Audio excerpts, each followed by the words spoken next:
Hello बच्चों, let us look at the question. Assertion है हमारा A 5 bromo uracil can cause mutations और इसका रीज़न दिया हुआ है it is called as base analogue.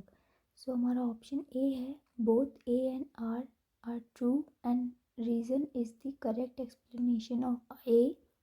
B है हमारा both A and reason are true but R is not the correct explanation of A.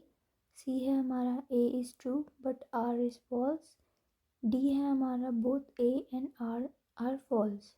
सो हमें इस क्वेश्चन में ये बताना है कि जो असर्शन दिया हुआ है हमारा 5 ब्रोमो यूरासिल म्यूटेशन कर सकता है, इसका रीज़न ये दिया है कि ये एक बेस एनालॉग है।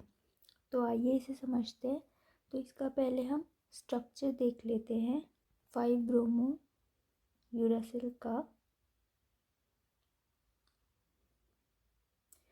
ये एक इसके रिंग में 6 यहाँ पे ब्रोमीन है और ये हमारा बिल्कुल सिमिलर होता है ब्रोमो, ये है यूरासिल। अब हम स्ट्रक्चर देख लेते हैं थाइमीन का।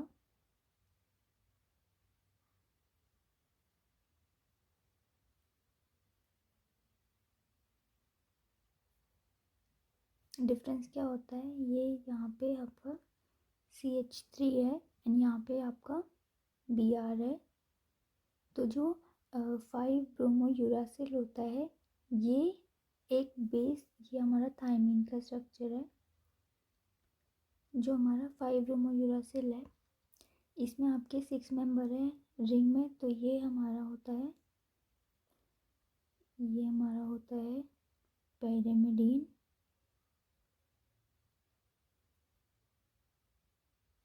और थाइमीन भी हमारा एक पायरिमिडीन है। तो ये जो 5 ब्रोमो यूरासिल है ये एक बेस एनालॉग की तरह काम करता है थाइमीन का, मतलब इनका स्ट्रक्चर बिल्कुल सेम होता है। तो जब आप पिरामिडीन को पिरामिडीन से कन्वर्ट कराते हैं या एक्सचेंज कराते हैं तो उस म्यूटेशन को हम बोलते हैं ट्रांजिशनल म्यूटेशन।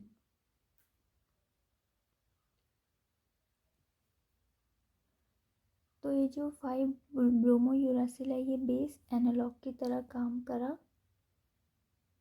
बेस एनालॉग की तरह काम करता है थाइमीन के लिए। तो बस डिफरेंस क्या है, इसके 5th कार्बन पे आपका है ब्रोमीन एंड थाइमीन के है CH3। तो अब क्या होता है, जो कीटो फॉर्म होती है वो कॉम्प्लीमेंट्री बेस पेयरिंग करती है किसके साथ, एडेनाइन के साथ। और जो इनॉल फॉर्म होती है वो किसके साथ करती है, वो करती है ग्वानाइन के साथ। तो इस रिजल्ट से क्या होता है, इससे हो जाता है आपका DNA म्यूटेशन। सो हमारा इसीलिए जो ऑप्शन ए है both A and R true and R is the correct explanation of A. So ये हमारा ऑप्शन सही है।